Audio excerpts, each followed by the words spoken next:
সাবেক crystal cruise, বর্তমানে দোয়েল পাখি 8। টাইম হওয়ার 5 মিনিট আগে ছেড়ে দিল।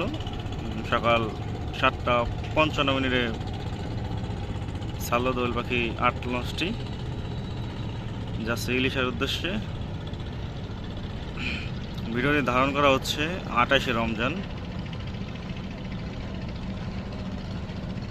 29শে মার্চ ভিডিওটি ধারণ করা হচ্ছে। এ পর্যন্ত যে কটা লঞ্চ আসছে সবচেয়ে বেশি যাত্রী এই ক্রিস্টাল ক্রুজ মানে দোয়েল পাখি 8 লঞ্চেই।